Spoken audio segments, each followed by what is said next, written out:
All right, welcome to Satsang, everybody. It's nice to have everyone. This week we're going to talk about a similar theme and maybe with a couple of different viewpoints or different aspects. So that'll be a lot of fun. Um, we're in the chapter of the Supreme, the Mind, and the Body, chapter 13. So and I want you to notice that. Almost all questions actually are always formulated from the structure that we all live in. So since we live in a subject object, I am me and you are you, and our language is designed to do that. The all of the questions almost always carry. I don't think I've ever seen a question that doesn't carry that assumption into play when speaking to Nisargadatta and or anyone else. So we'll go through some reminder as we do this, but remember that we're used to parsing whatever it is that we hear in our language. So the questions have that aspect to them as well. The question gets asked to Nisargadatta, he responds, and then you'll see there's a parsing that the questioner does a lot of times. And that will move them forward or jump them forward to the next question. So just notice that's in play, that this and Nisargadatta, what he is attempting to do is to shake whoever his questioner is from that assumption. And you'll see that happen as well. And a lot of times he'll give somebody an answer and then they'll ask a question that absolutely doesn't include the answer. And that's just because they're sticking with their whatever the assumption is. So you can see in this one, it it says, from what you have told us, right, it appears that you are not quite conscious of your surroundings, right? There's the assumption. To us, you seem extremely alert and active. We cannot possibly believe that you are in a kind of hypnotic state which leaves no memory behind. On the contrary, your memory seems excellent. How are we to understand your statement that the world and all it includes does not exist as far as you are concerned? So he's taken that statement that you don't exist, right? And he's expanded it to the place where he's saying that Nisargadatta is not quite conscious of what is actually arising within consciousness itself. So the thing that you see is that the question actually revolves around some things that really aren't necessary to even ask. So Maharaj steps into it and he says, it's all a matter of focus. Your mind is focused in the world and mine is focused in reality. It's like the moon in the daylight. When the sun shines, the moon is hardly visible. Or watch how you take food. As long as it is in your mouth, you are conscious of it. Once swallowed, it does not concern you any longer. It would be troublesome to have it constantly in mind until it's eliminated. That would be a real tracking feat, wouldn't it? Um, so, um, oh, I got Donovan who can't get on. I'm not sure why that is. Just note, it came in a text here. So the mind should normally be in abeyance, incessant activity in a morbid state. The universe works by itself, that I know. What else do I need to know? So what he's telling you here is that the questions that we're asking, right, a lot of times involve things, right, that he simply isn't paying attention to, right? So it's not that he's not conscious of what's going on, right? He's simply letting the world live itself. And what we do is we try to manage the world based on all the particulars that we think need to be managed. So that's the simple difference that's going on there. So so the question comes back. So a Yanni knows what he is doing only when he turns his mind to it. Otherwise, he just acts without being concerned. And Maharaj goes on to say, the average man is not conscious of his body as such. He's conscious of his sensations, feelings, and thoughts. Even these, once detachment sets in, right? The witnessing, watching from a distance, um, move away from the center of consciousness and happen spontaneously and effortlessly. So the path you can see goes from managing the particulars or managing the things that you think are important to letting those drop and watching them happen by themselves, right? That's what, if you wanted to describe the process of seeking, that's the process, right? And so then a deepening happens, and as that deepening happens, less and less and less is taken care of. It doesn't need to be taken care of, right? No longer is there a created ego, an entity that's been created whose job it is to take care of things. That gets seen through.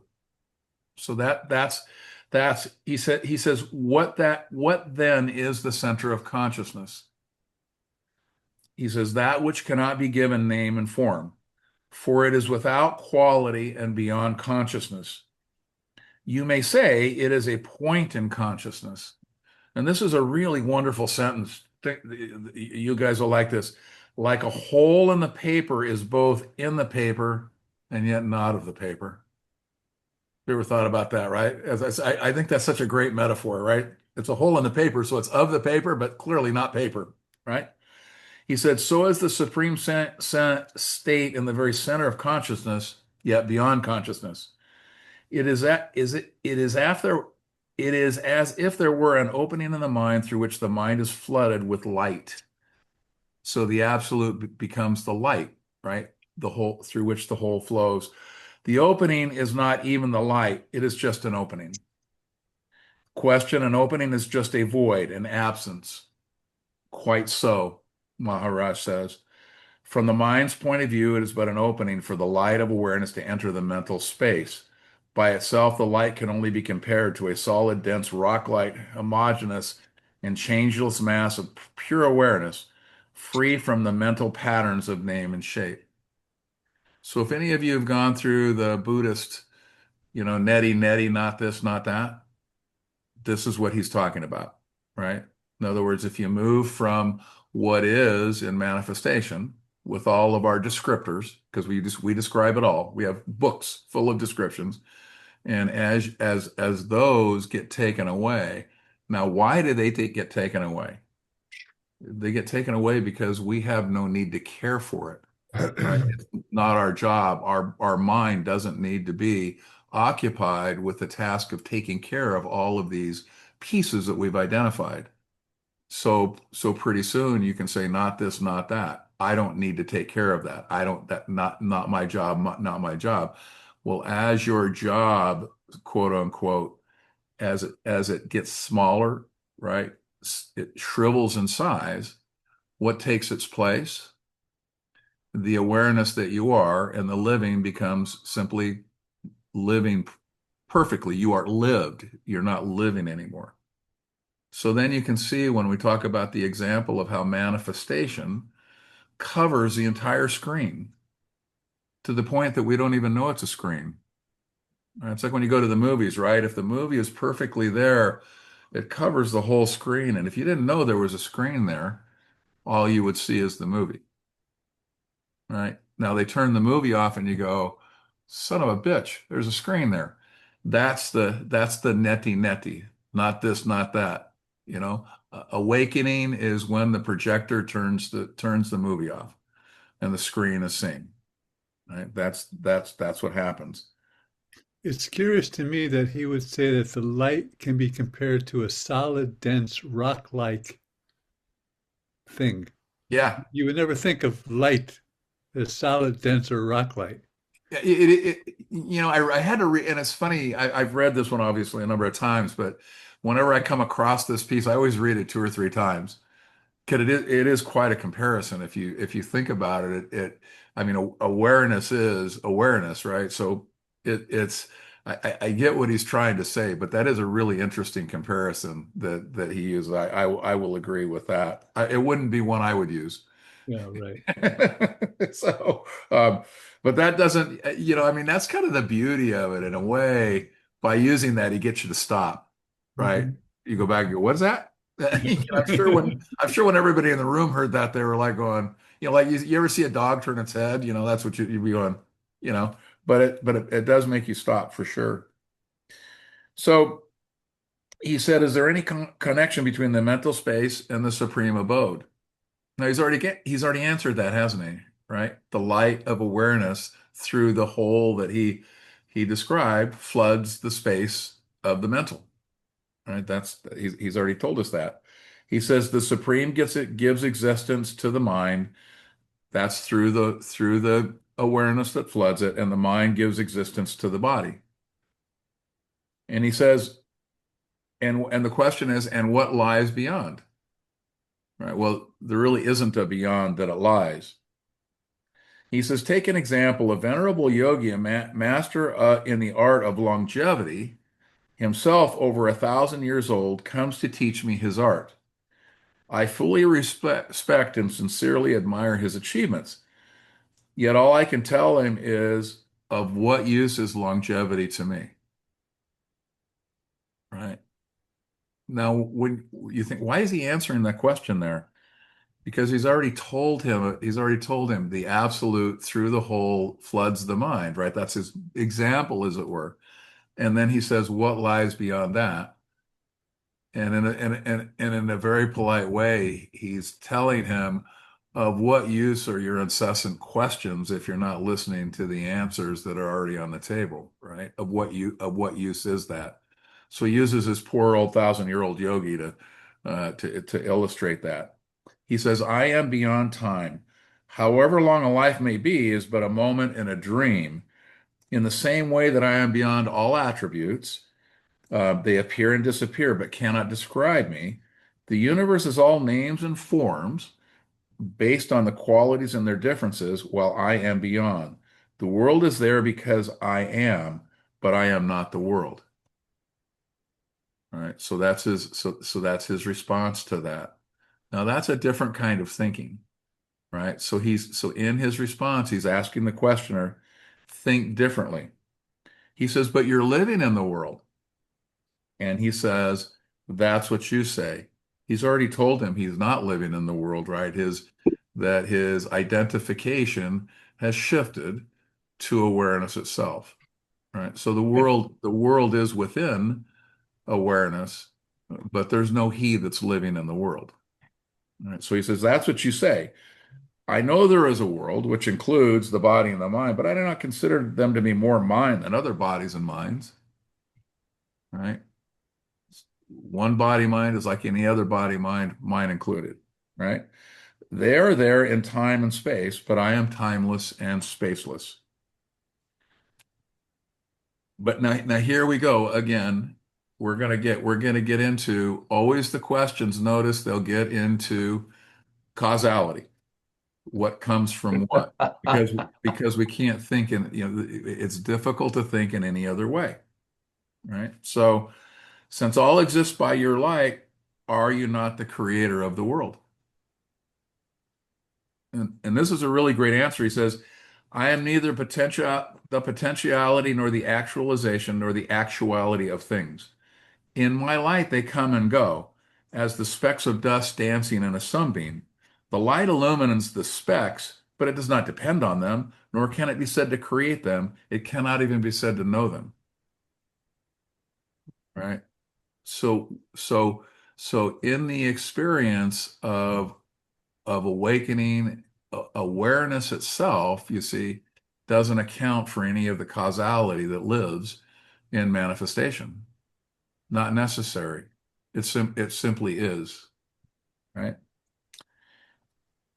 Then he says, I am asking you a question and you are answering. Are you conscious of the question and the answer?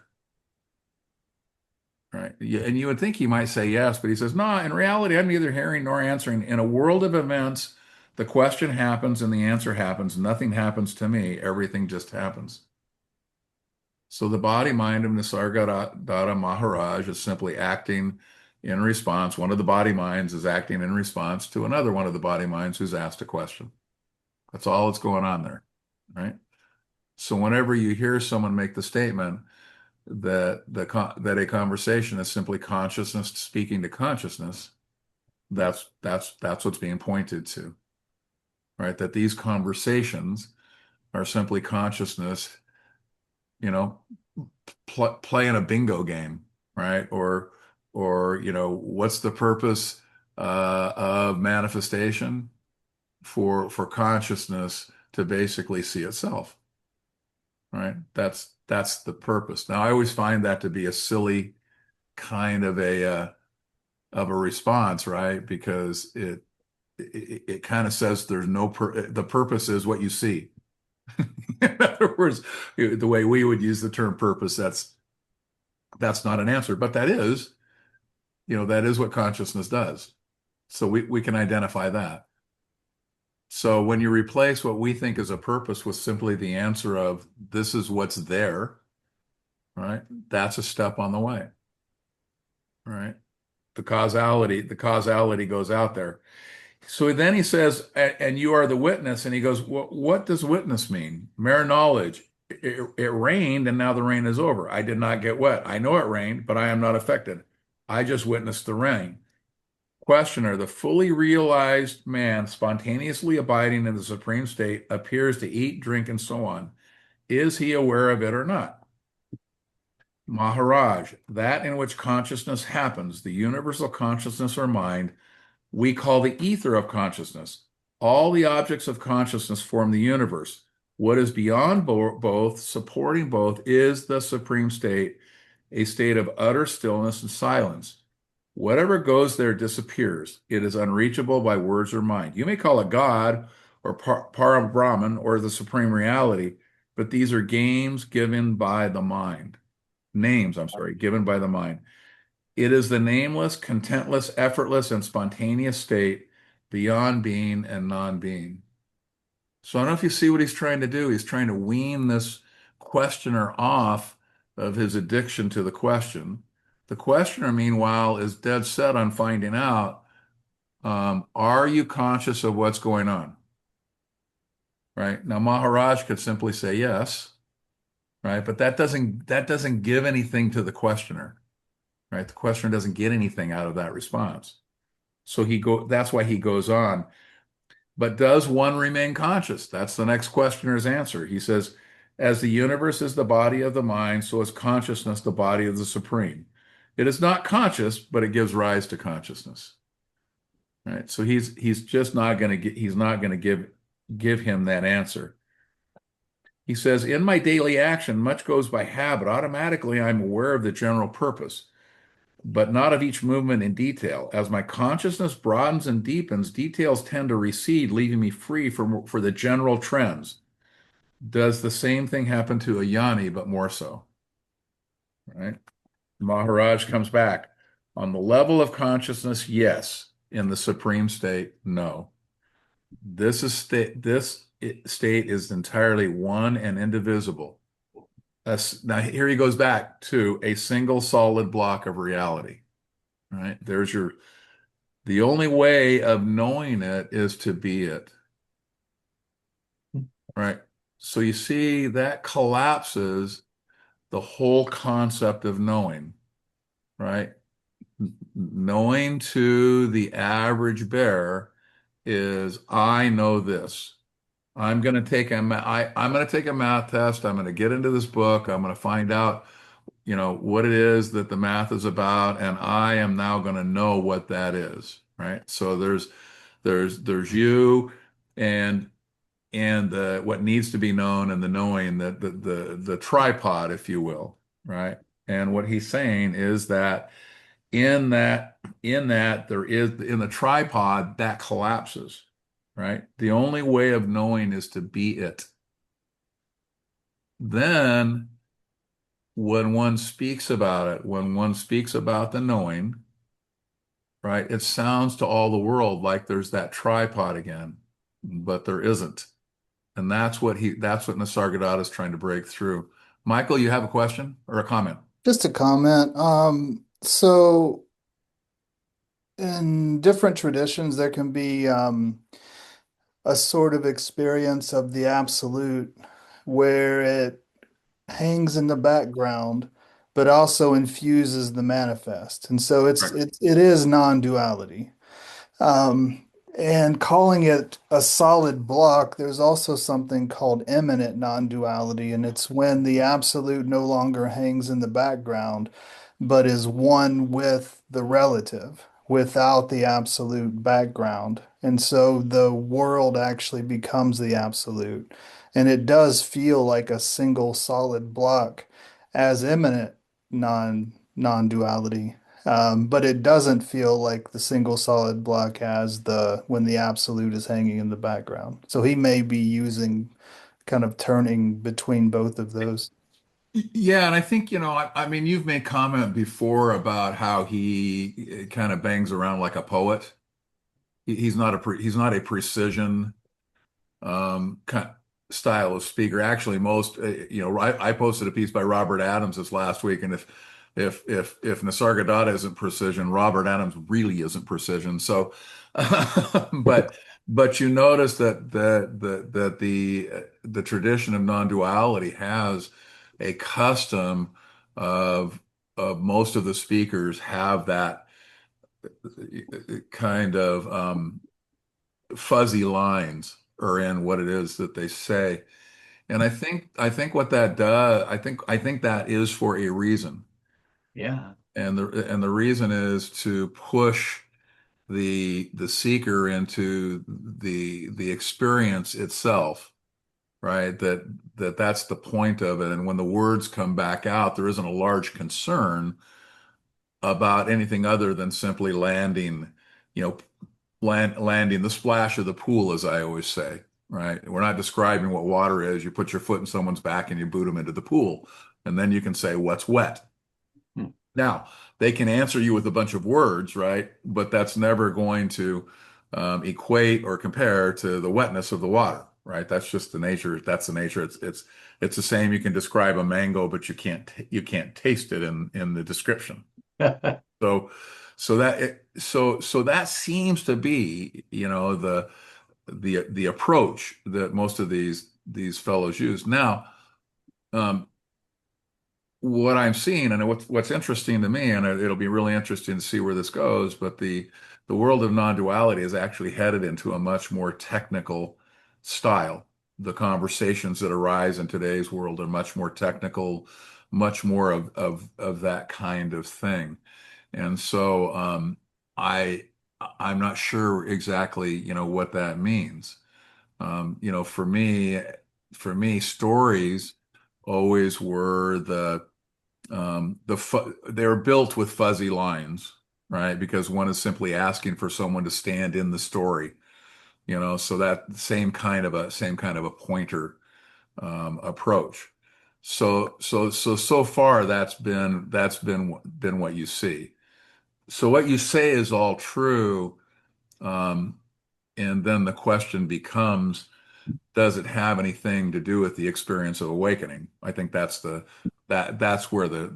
question that Yeah, probably right. And I would say yes to that, because a correct. lot of there are some of the more advanced Buddhist schools claim that immanent non-duality is actually beyond the enlightenment that holds on to Yep. absolute as the background and that sort of. So Understand that it entirely, and gets parsed up. yeah, and I would say that the non-dual Advaita tradition it just simply hasn't it doesn't go there because it doesn't really use an orthodoxy, and it doesn't have like if you think about the Buddhist schools, they come with their kind of intellectual engines, if you will, that are writing this and that and this and that. So all of that gets laid out. The Advaitin has always been a very step into the hole, get out of the hole kind of a thing. It's simplistic in that particular way. And so, and where you run into this, we've talked about that before, but yeah, I think that's where you are. So he clearly is in that world. Now, here he is, here's a question, is the Supreme conscious? Right? And his answer is going to be neither conscious nor unconscious. I am telling you from experience, right? So he's clearly wanting to get rid of all of the definitional lines, if you will, Yeah.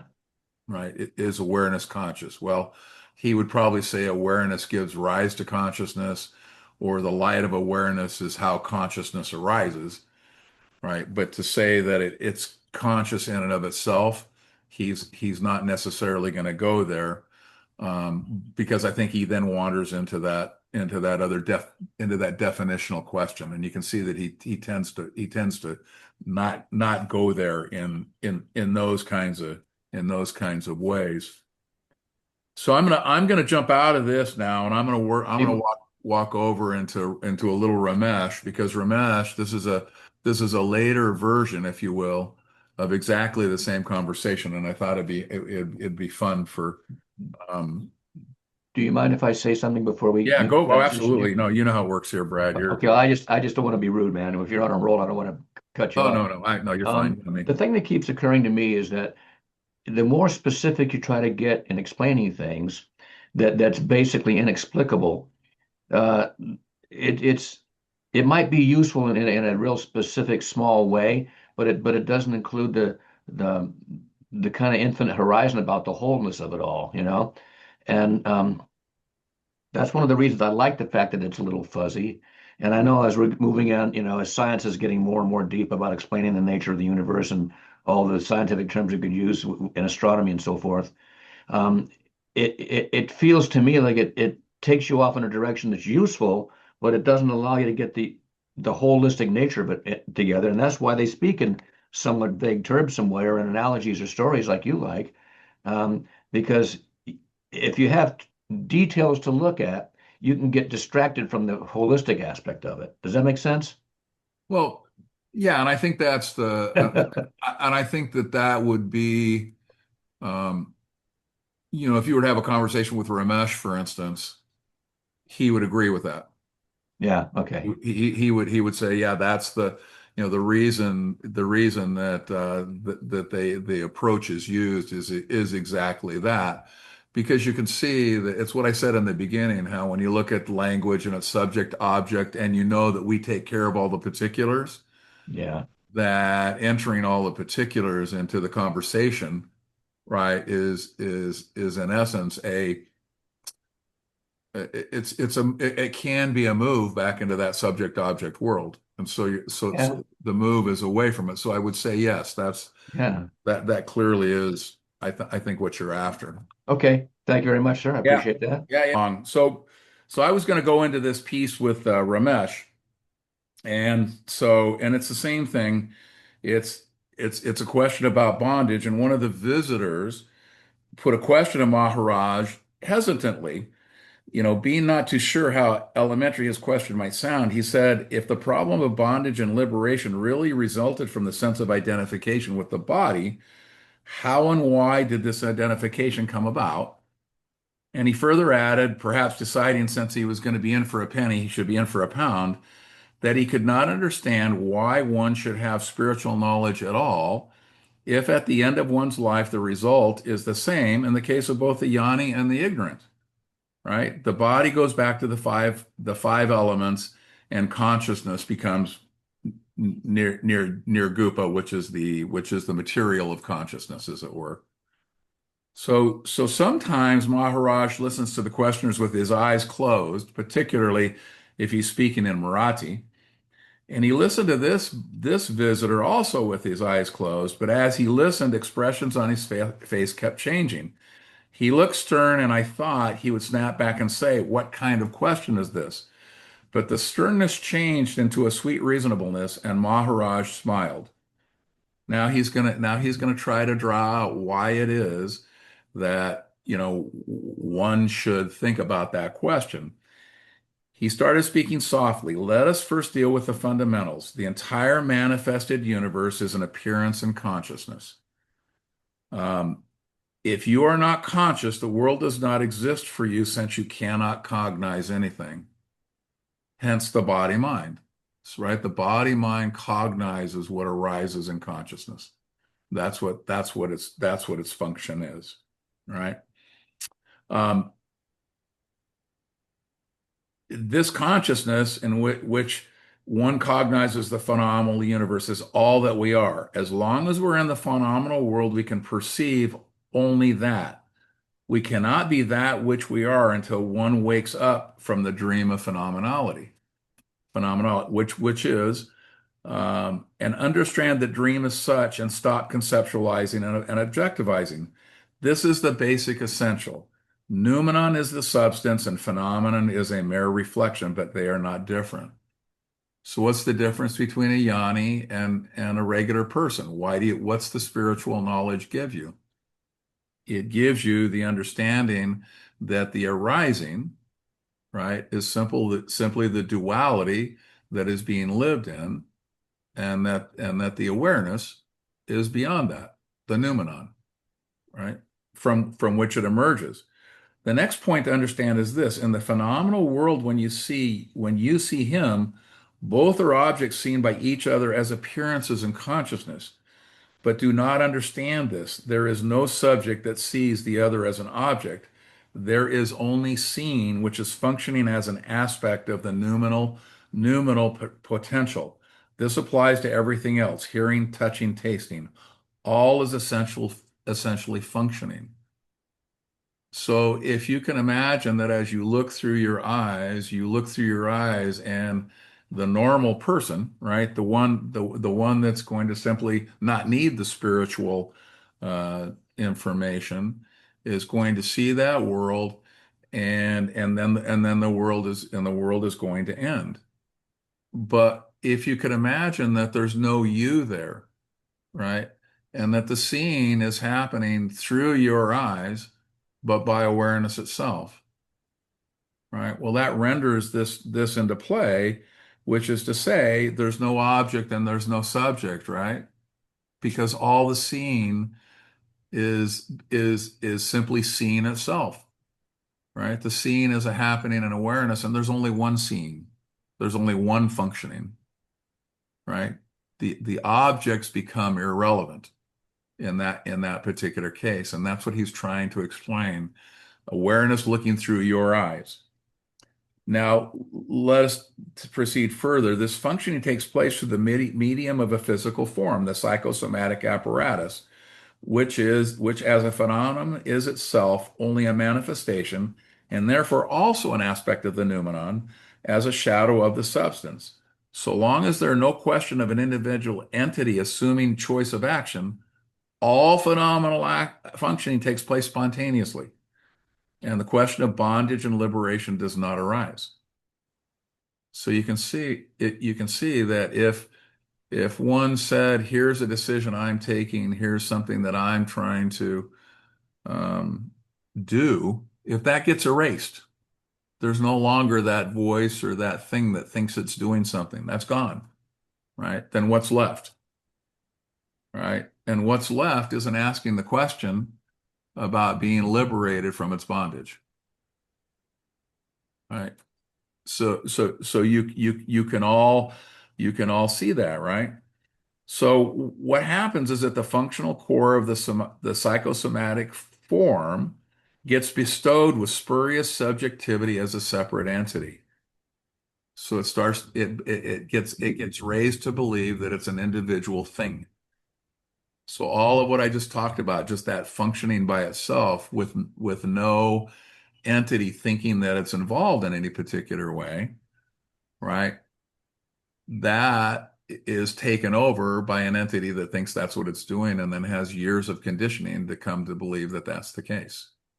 And what you end up with is consciousness as we know it, consciousness that has meaning, right? So basically, the pseudo entity is supposed to have independent authority to choose and decide, and with this assumed independent authority, it's also assumed responsibility for all that would happen in the functioning of the manifested world.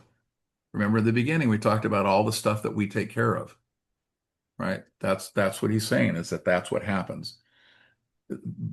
That and the consequent. So basically, because of this, the suffering in the world, the anticipated sin and merits, and the consequential bondage and need for liberation, that particular one that's accounting for all that's happening in its world, right, feels bondage. Bondage is felt in separation, and it's felt within the entity of separation, right? So is the position now clear? What we are mistakenly identifies in relativity with what we are not, the latter being the pseudo entity. So that's how that happens. That's how that comes to be, right? Um, so, bondage arises from this identification. It is this pseudo entity that suffers guilt and bondage that seeks liberation. I cannot possibly suffer because I is not equipped with any instrument with which sensation could be experienced. That's awareness itself, right? It doesn't have a body. Any experience, pleasant or unpleasant, can only be experienced by the misidentified phantom object called me, right? It's not to say that experiencing isn't happening, right? It can only be experienced by the misidentified phantom object. In other words, it means something to me, the Alan me, right? But there's no meaning to awareness itself. It's simply an arising, right? So what happens is with the yoni, he goes on to talk about the yoni, and he says, look, the only difference between a yoni, right, is he seems to be living his life like any other man, but the difference is he has disidentified himself from the pseudo entity and therefore does not experience suffering, right? It's not to say pain isn't experienced, right? But the suffering of the individual. Think of all of the suffering of the individual, right? He doesn't do what I want him to do. You pick, right? All of the things, all of that kind of suffering, no suffering whatsoever, right? And you see it every day, right? And when you try to explain it, um, it really becomes um, it's almost like in the satsangs, the questioners sometimes the responses they just don't know what to do with them. Um, I work with a fellow that does a lot of meditation, and he has a meditation company, and he has cancer. And so all of a sudden in the meeting, he's very concerned with um, meditation and the intellectual property that he's created, the writings and everything about meditation, right? And in the meeting, it occurs that if one could see that consciousness itself takes care of what happens to meditation, then one could drop that concern. Right. So that's what I said in a board meeting. And I just said, look, if you're identified with the intellectual property and you think it's yours, then you're going to be concerned about what we do with it and how it's handled. I said, but another way to look at this is to say, what do we need to do with the body mind that has cancer, and let consciousness handle what's going to happen with meditation. If the intellectual property here is something that's going to be remembered forever, consciousness will make that happen. If it's something that's going to be forgotten forever, consciousness will make that happen. It's going to happen that way anyway, right? But the point of that was to simply possibly relieve the burden and the concern in the meeting, right? For taking care of this so-called thing that belonged to um, this company and this fellow. And I'm here to tell you that the meeting really, it stopped, right, as that was absorbed. And you could see it was just really difficult for everybody to get there, right? Because in essence, what I was telling them was that the meditation material has no ultimate value, right? Consciousness will handle how meditation shows up in the world. And if we were to count on that, right, we can now basically say, what are the other matters that also, by the way, are going to be lived into existence? I didn't take them there, but picked one portion that I thought might lift the weight. And that is a and that was a and that's a very, very difficult place to go. It's not the modern thinking, right? So think about how modern thinking happens, right? It becomes um, right? Whose material it is becomes important, right? The material is important because of whose it is, right? So here's a Nisargadatta story. He said a towel master uh, one day read out for his monks a text not familiar to them. When asked who the author was, first thing the monks asked, of course, he replied, "If I tell you that this text is of the Lord Buddha, you will venerate it and prostrate before it. If I tell you this text is written by a patriarch, you will ponder it with great respect, though not with the same veneration you would accord if it were from Buddha himself. If I tell you it was written by an unknown monk," he said, "you would not know what attitude to take. And if I tell you that the text was written by our cook, you will laugh and mock at it." Right? Now notice what's important in the story, right? Who wrote the story, right? What was important in the meeting I was describing? The material and its value and how it related to who wrote it, right? That was what's important. And that's the part that continues to try to be undone. That's why he tells the story so everybody can go, "Oh yeah, that doesn't make a lot of sense now does it?" Right?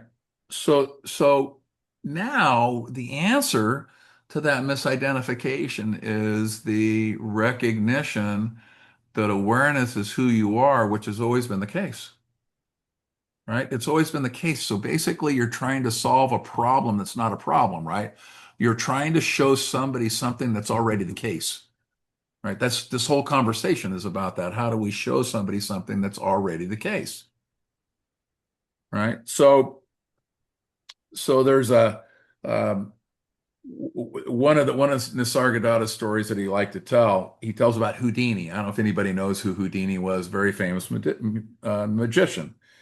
He says Houdini, the renowned magician, had an act which was believed to be his masterpiece to be tied up in chains or sealed in sackcloth or imprisoned in other ways. He would free himself in a matter of seconds. Right? That was his big act. Now, if you remember, if you ever studied or read about Houdini, he liked to do that. Put me in any position you'd like to, I can get out. On one occasion, however, in Italy, he could not come out of the jail for several hours. He was placed in a jail. When he finally did, he was tired, frustrated, and terribly angry as he came out. He complained most bitterly, "Not fair, not fair at all. They fooled me and they tricked me. In spite of all my efforts, all these hours, I could do absolutely nothing. And I finally fell on the locked door in utter despair, and the door opened. It was never locked." Right? As Maharaj said, there is no lock on truth, and therefore no key and no effort is needed to open it. Right? So that's the nature of what it is that we're trying to unlock. Right? So recognize that the doing that we do, right, in a lot of ways is already in contradiction to simply understanding that it's already unlocked. Hence the witnessing, right? The witnessing space simply happens by itself. Nothing else happens, just the witnessing itself, right? And that's it. So when you listen to all of these things about noumenon, phenomenon, all of those things, right? In the end, in a very simple storyteller's way, the door is not locked, right?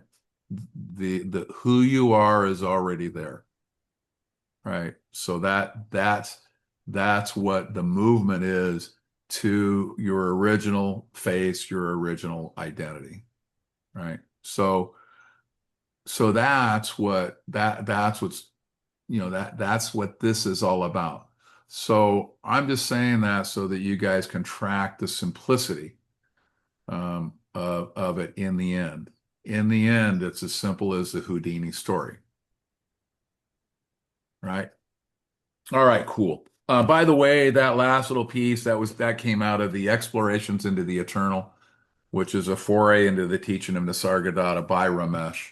So that's Ramesh telling Nisargadatta stories. And I thought I'd tell a couple of them because I thought um, when I read tonight's satsang, I enjoyed it, but it got into some really technical aspects, right? And much like the conversation that Michael and I were having, those technical aspects, I think, end up not necessarily serving the outcome, right? So to me, the Houdini story, or the story about who wrote the saying that the Taoist monk was delivering, that those bring us back into that pure simplicity of being.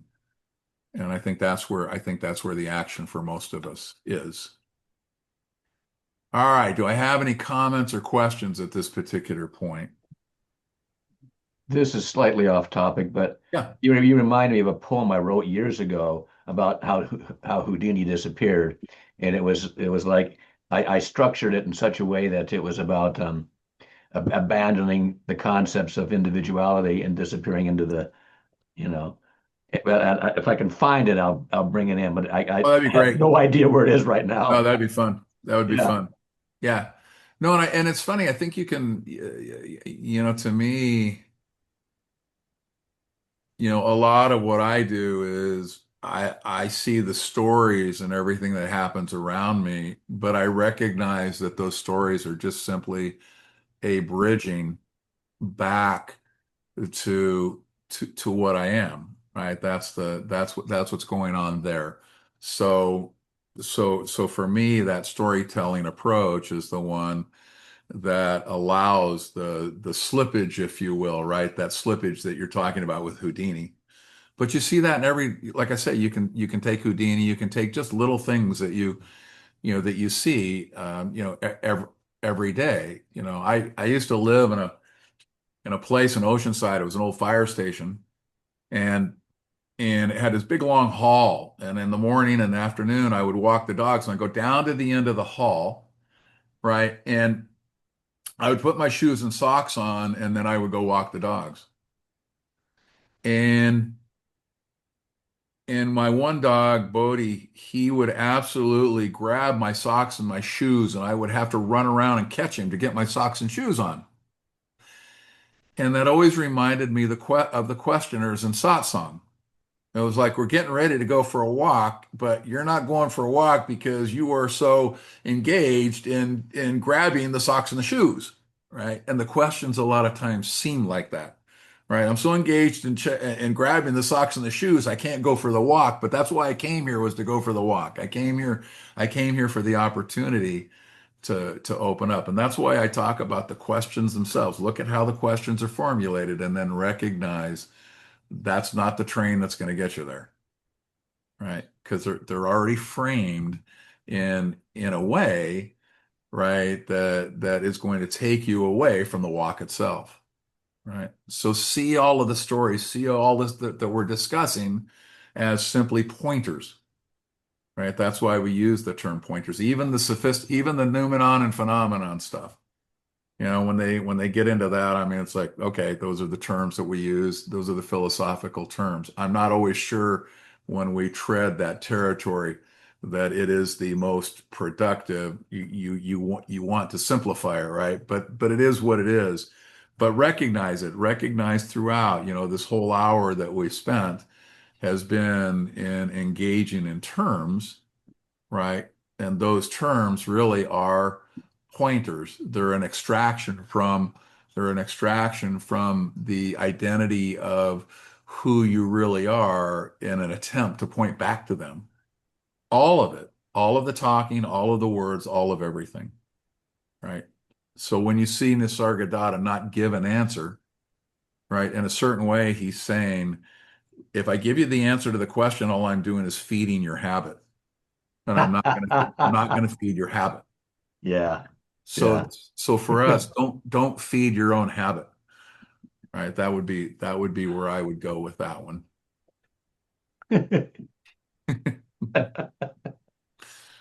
All right. Any questions? All right, man. I'll just say it's so good to be in somewhat regular contact with you again, Alan, after all these years, buddy. Yeah. And I remember that house well, and I remember Bodie well, and I remember Odie, and I remember your spiral staircase going up to the roof, Oh, and yeah. that was something else, man. Quite a place. It was quite a time. Yeah. Yeah, buddy. It's funny how many of those stories, it's funny how many of, since I hang around largely with dogs these days, it's amazing to me how many of the stories are dog stories. Like my bulldog just loved to pee on that rug in that That's right. hallway. Yeah. Jaya's bulldog would pee on our rug. Yep, yeah, he did. He liked that one spot. Yeah. Oh yeah. We'll have to make up a story. I'll come up with a pointer for that. I will. Oh yeah. All right. Based on Zeke, Yeah. the Zeke pointer. Hey, All right. Alan, I will see. Alan, Go ahead. I couldn't get on right away. Is it always the same link? Maybe It is. Okay. It's the same exact. All you gotta do Okay. is punch. It's my personal room. Yeah, it wouldn't So go on it's- for like the first 5 minutes, but maybe it was my phone or something. I don't know, but I got Same on. exact link. Okay. All right. All right. Much love, everybody. I will see Thank you you. next week.